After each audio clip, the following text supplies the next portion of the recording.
class 8th, subject science. Today we start our new chapter number 3, synthetic fibers and plastics. Synthetic fibers and plastic के बारे में discuss करते हैं इस chapter के अंदर, ठीक है। तो देखो चैप्टर स्टार्ट हो रहा है, इससे पहले आपने पढ़ा भी होगा, पहले थोड़ी नॉलेज होगी पहले। The fibres are of two types, that is natural and synthetic. इस चैप्टर के अंदर सिंथेटिक के बारे में पढ़ेंगे। पहले डिटेल देख लेते हैं कि फाइबर्स क्या होते हैं, किससे बनता है पूरा। आपने 7th क्लास में भी पढ़ा था, फाइबर से यान बनता है, यान से आपके फैब्रिक बनता है, वही फैब्रिक क्लोथ्स बनाने में यूज होते हैं ना, प्रोसेस होता है। तो जो आपके क्लोथ्स होते हैं, the clothes which we wear are made up of fabrics, वो फैब्रिक से बने रहते हैं। And fabrics are made from fibres. बीच में एक और स्टेज है, यान भी होता है, डिटेल में देखते हैं, तो हमने देखा था पहले 7th क्लास के अंदर। फ्रॉम फाइबर्स, और जो फाइबर से बनता है, and the fibres obtained from natural और आर्टिफिशियल सोर्सेज, अलग अलग सोर्सेज ऑब्टेन्ड होते हैं। The fibres obtained from plants और animals are known as natural fibre, and the fibres obtained from obtained not directly from natural sources but they are prepared in factories by the man-made activities are known as artificial fibers, synthetic fiber और man-made fiber। 3 चीज़ें बोल सकते हैं इसको, synthetic fiber बोलूँ, man-made fiber बोलूँ या artificial fibers बोलूँ। Can you name some any natural fibre? आप नेम बता सकते हैं, बिल्कुल हम नेम बता सकते हैं। एनिमल नेचुरल फाइबर के कॉटन है, जूट है, वूल है, सिल्क, ये सभी नेचुरल फाइबर्स हैं। इन fibres are also use for making large variety of household articles. और फाइबर से हम बहुत सी घर की हाउस होल्ड बोलते हैं, घरेलू आर्टिकल्स मतलब चीज़ें, बहुत सी वेराइटीज बनाते हैं।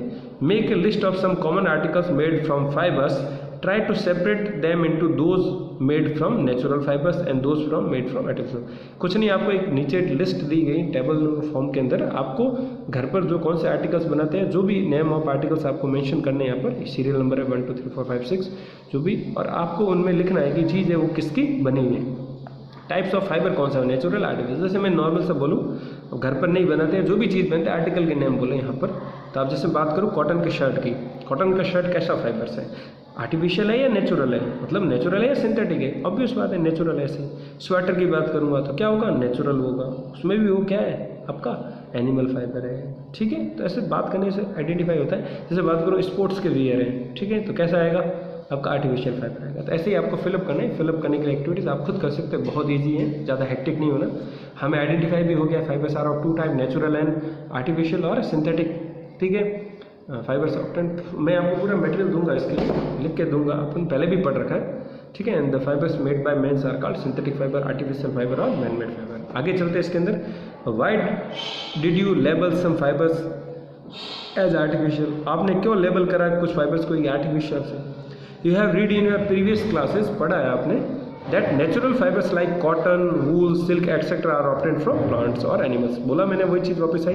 and the synthetic fibers on the other hand are made by human beings or men। Upon human beings से बात करें तो हम इंसानों ने ही बनाए। that is why these are called synthetic और man made fiber और artificial fibers कहते हैं। क्लियर? ये पूरी चीज़ अच्छी यहाँ पर आ गई शॉर्ट फॉर्म के अंदर आपके के क्या चीज़ें होते हैं। आगे चलते हैं इसके अंदर। What are synthetic fibre? Synthetic fibre क्या होते हैं बात करें तो देखिए, अभी हमने डेफिनेशंस देखी थी। The fibres are made by man और human beings are called synthetic fibre और मैन मेड फाइबर्स। तो इसके बारे में और डिटेल देखते हैं। Try to recall the uniform pattern found in a necklace of beads join with the help of thread. आपने इसके अंदर कैसा यूनिफॉर्म पैटर्न होता है इसके अंदर डिसाइड करते हैं। आपने नेकलेस देखा होगा, ये देखिए पिक्चर है आपके नेकलेस की, इसके अंदर जो बीड्स होते हैं, देखिए छोटे छोटे मोती, ठीक है, ये सब एक थ्रेड से पूरे जुड़े हुए रहते हैं। क्लियर? ये देखिए फिगर 3.1 का बीड्स है and a paper clips join to form a long chain. ये पेपर के क्लिप है, आधे पेपर को क्लिप करने के लिए देखिए सबको ज्वाइन कर दिया आपने, ठीक है। On try to join a number of paper clips together to make a long chain, ऐसे, ठीक है। There are similarity between these two, इनमें अंदर सिमिलरिटीज है। देखिए एक चेन के रूप में जुड़े हुए हैं। जैसे अगर आपको बात करूं, जो कोचेज होते हैं ट्रेन के, आगे इंजन होता है, उसके पीछे सब कोचेज होते हैं, बोगीज बोलते हैं उनको, कोचेज बोलो या डिब्बे बोलो उनको, ट्रेन के रेल के डिब्बे, वो सब एक दूसरे से अटैच रहते हैं, जुड़े हुए रहते हैं ना चेन के रूप में। ये देखिए मोती की माला हो गई, ठीक है, ये आपके पेपर की क्लिप्स हैं पूरी ऐसे, ठीक है। तो इनमें सिमिलरिटी क्या है, दोनों एक दूसरे से जुड़े हुए। तो ऐसे ही सिंथेटिक फाइबर में ऐसे होता है। Synthetic fibre is also a chain और स्मॉल यूनिट्स जॉइंट टुगेदर। एक चेन के रूप में ही होता है सिंथेटिक फाइबर और कैसे रहते हैं, स्मॉल यूनिट्स होती है, छोटी छोटी यूनिट्स होती है उनकी, वो जुड़ी हुई रहती है। जस्ट लाइक सिंथेटिक फाइबर की बात करें, उनके अंदर भी छोटी छोटी यूनिट होती है इस बीड्स की तरह, वो एक दूसरे से जुड़ी हुई रहती है। Each small units is actually a chemical substance। जो सिंथेटिक फाइबर के अंदर छोटी यूनिट्स होती हैं वो एक्चुअली एक केमिकल सब्सटेंस होता है, ठीक है। Many such small units combine to form large single unit. और ये बहुत ज़्यादा केमिकल सब्सटेंस जो छोटी यूनिट्स होती हैं मिलकर एक बड़ी लार्ज यूनिट बनाती हैं, उसे ही हम पॉलीमर कहते हैं, ठीक है।